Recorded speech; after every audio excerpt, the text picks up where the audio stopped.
Good morning. Today it's January 26th, 2026, and we're going to be reading the 17th chapter in the Gospel according to Matthew today. As we see, second day in a row we get to do a full chapter. It's kind of like a bonus. The Transfiguration. 6 days later, Jesus took Peter and his two brothers, James and John, and led them up a high mountain to be alone. As the men watched, Jesus' appearance was transformed so that his face shone like the sun, and his clothes became as white as light.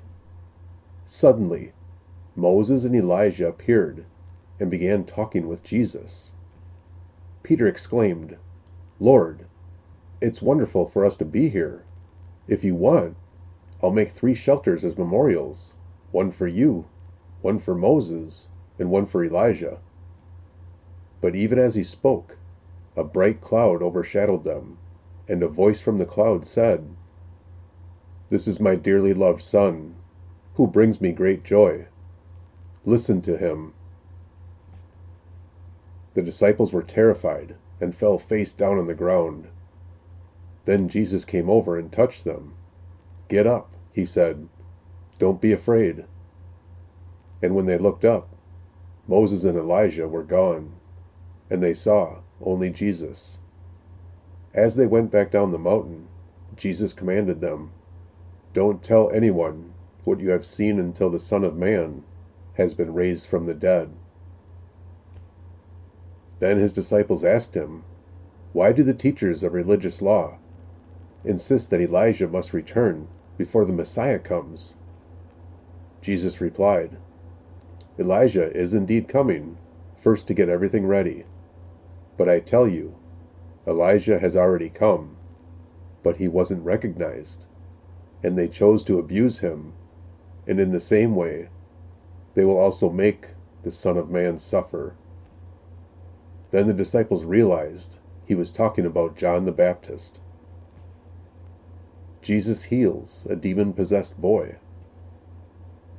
At the foothill of a mountain, a large crowd was waiting for them. A man came and knelt before Jesus and said, "Lord, have mercy on my son.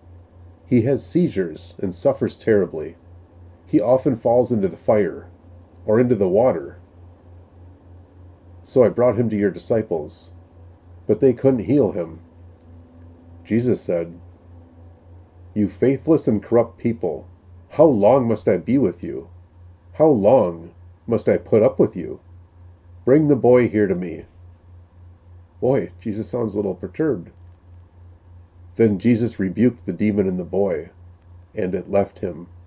From that moment, the boy was well. Afterward, the disciples asked Jesus privately, "Why couldn't we cast out that demon?" "You don't have enough faith," Jesus told them. "I tell you the truth. If you had faith, even as small as a mustard seed, you could say to this mountain, 'Move from here to there,' and it would move. Nothing would be impossible." I love that verse. Jesus again predicts his death. After they gathered again in Galilee, Jesus told them, "The Son of Man is going to be betrayed into the hands of his enemies. He will be killed, but on the 3rd day he will be raised from the dead." And the disciples were filled with grief. Payment of the temple tax. On their arrival in Capernaum, the collectors of the temple tax came to Peter and asked him, "Doesn't your teacher pay the temple tax?" "Yes, he does," Peter replied. Then he went into the house. But before he had a chance to speak, Jesus asked him, "What do you think, Peter? Do kings tax their own people, or the people they have conquered?" "They tax the people they have conquered," Peter replied. "Well, then," Jesus said, "the citizens are free. However, we don't want to offend them, so go down to the lake and throw in a line. Open the mouth on the first fish you catch, and you will find a large silver coin. Take it and pay the tax for both of us. Well, that's a good way to go fishing. Thanks, Jesus.